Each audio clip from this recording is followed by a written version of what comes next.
Hey, hey, hey. That is, hey. I was thinking. What are you thinking? I'm thinking about the difference between home and college, and which one feels real. Because when I come back here, this feels like a realness that I don't achieve at college. But at the same time, when I go back to college, that feels like a realness that's not at home. So I guess it's not which one is real. It's like which one is home. But I feel like neither of them feel like home at this rate. But maybe it's because I've spent summers not at home, like the last 2 summers. Yeah.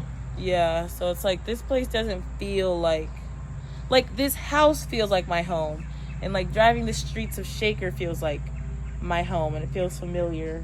Going to North Star, going to Pinecrest, that feels familiar. But it doesn't feel like the same. Although I do run into people here, and then I'm like, oh, like I ran into this guy's mom who we ran track with. She's probably known us since we were 5 years old, because whenever we ran track, whenever we started that.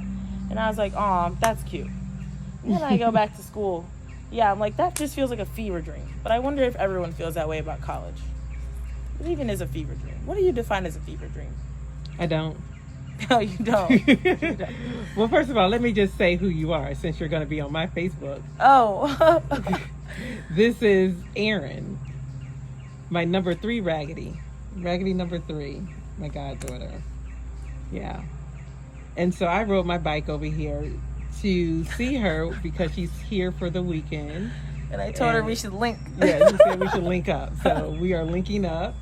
And so we just decided to do a video. I didn't know what we were going to talk about, but evidently she wants to talk about a fever dream. Tell me what a fever dream Well, is. how did you feel when you were in college? Like when you came home? Well, I guess you were at Case though, so that's close. Yeah. Like your home and your college were very intertwined. Correct. And like parts of my home, like a lot of my friends that I grew up with go to college with me. So it's like that feels intertwined, but everything else feels just so random. Yeah. And like variable, like up to change, up to chance. So it's just interesting. But I also can get down with that though. Like I like change, especially in these years of 20s. Everyone's always talking about your 20s as a time for learning and growth. And I already feel like such a different person. From even when I started this school year, I feel like I've already grown so much just being at that campus. And I'm just like, maybe it's a good thing that college feels like it's so like changing and so different and different stuff going on all the time, because it's just like, it changes with me. Maybe I change with it. Maybe I'm the one causing it to change. I don't know. That's a thought. I don't know. The chicken or the egg? Do you think you changed a lot from college? Oh, definitely. I mean, life is about growth. And you definitely, a life of becoming. So you definitely become a different, better version of yourself, hopefully, as you get older. But those 20s, they are, coming from your, you're not 20 yet, are you? I am 20. Are you 20? Yep. You're not 21 yet. That's right. You're 20. In like 6 months. Yeah. Oh, actually 6 months. It's my half birthday in September. Yeah. But I do feel like you these are some great years for growth. Like there's a whole lot of change that happens between high school and then once you finish college. It's exponential, I believe, in that regard. I really think it is, and it makes me like sad. Not sad, but it just makes me like, how do people even go through life without going to college? Because it's like that is such like a spot for you to make all these mistakes. Because I can't imagine if I was like, not that it's a bad thing if anyone else had to do this, obviously, but it's just like I am just thankful I get to make these mistakes in this very controlled environment where I'm going to leave eventually, so I won't have to deal with some of the messes and the things I've made, because I'm gonna leave. But not leave, but you know what I'm saying. And stuff will follow you, obviously, but like I already know I want to live in a whole different city when I grow up, so it's just like different city from what? Cleveland, Columbus?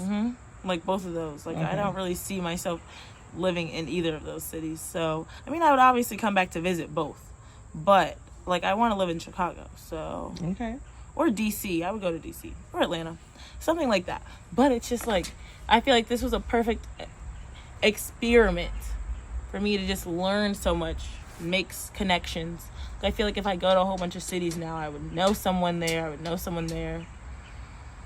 Know how to navigate some stuff. So I'm just like, dang, I'm just thankful.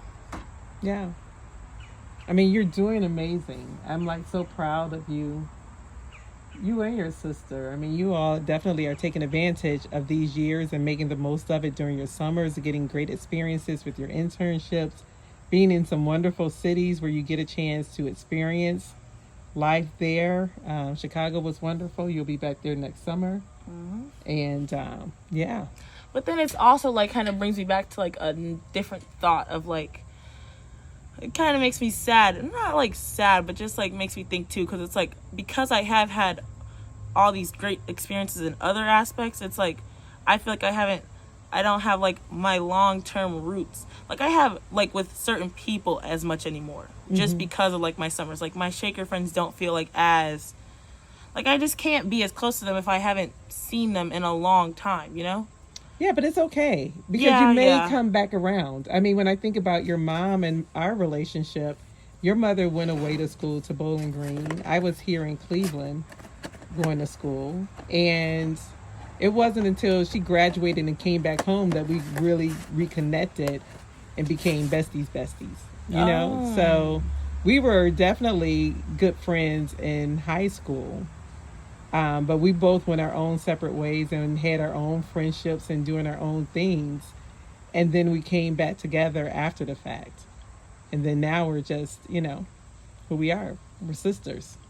Yeah. And so, you know, you don't have to worry about that or even think about that. You just take it for what it is. And, you know, you'll continue to make friends. I'm at this big age that I'm at, and I still make new friends. I feel like I make friends all the time on college campus too. Like it's just like weird. Like it's just like if you just go in to things with an open mind and open heart, like you could meet some great people. Like people are always Yeah. like, how do you know so many people? How do you whatever? Because I just like to meet people. Yeah, you know, really there's a quotation that I read. I can't remember what it is, but it says, learn as many things about as many people as possible because it only makes your world bigger and our world better. And what I like about that is because there's so much more we can learn from people if we just have a conversation with them and get to know them. And so, you know, that's what I like about you. Like you do meet a lot of people. You don't have a problem speaking to people first and getting to know them. And so that's only going to make it better for you in this world, you know? Yeah, because even at this big age, I feel like I've met Your big some age people. of 20? Yeah. Because at the same time, 20 feels like a reset. Some people say that. I've been hearing like 20 is like the beginning of a whole different chapter. And like I feel like even one of my friends from this summer, like who I met, and I just really love her because, you know, you can really build something with someone if you spend time with them and learn them, meet them, and like even some of the conversations that we had like really just stuck with me because it made me realize like just meeting certain people and just being truly real and like authentic with them. Because I think sometimes like especially in this college stuff, like when there's so many layers to people's relationships and ways that you think you're supposed to act and things you think you're supposed to do, you kind of get rid of some of that realness. But like when I was like in more of a different new city and just was like truly being so authentic, just connecting with her and my friends from last summer internship, like we're literally going to Michigan next 2 weeks to go see our other friend there. But it's like you just realize like people are more similar than you think. Like my friend, she said this random like intrusive anxiety inducing thought, and I just busted out laughing, and she was like, oh, was that crazy? And I was like, no, because it's really funny to me because I was thinking the exact same thing, but I didn't want to say it because I thought it was crazy. But it's just like, so it's just like little moments like that, just give me hope in life. Like that sounds so corny, but it really does. Cause it's just like, wow, we're really all just out here. Yeah. Well, I can tell you just in the past 2 years since you've been at The Ohio State University, just seeing your growth, Like, I am proud of you. I am hopeful for our future, and I'm saying our future as the world is concerned, because I know you all are going to do some great things, and you're doing great things, and so you just make me proud. Thank Yeah, you. yeah. You make me proud too. Oh, well, thank you very much. That was me holding out my hand. Oh, okay. So we're yes. Yeah. Well, that's really the main thoughts I had. Okay. But thank you. I think that was great. And if any of you who are watching this have children who are in college, I would love to know, what their thoughts are about home. Like, what's home for them? Is it college? Is it when they come back to where you are? Or what? Yeah. And then what's their thoughts about life? Are they hopeful? Yeah. Yeah. And make sure you register to vote. You're registered to vote? Of course. Okay. Just making sure. Kamala 2024. Amen to that. All righty. Thank you, sweetie. Of course. Bye. Love you. Love you too.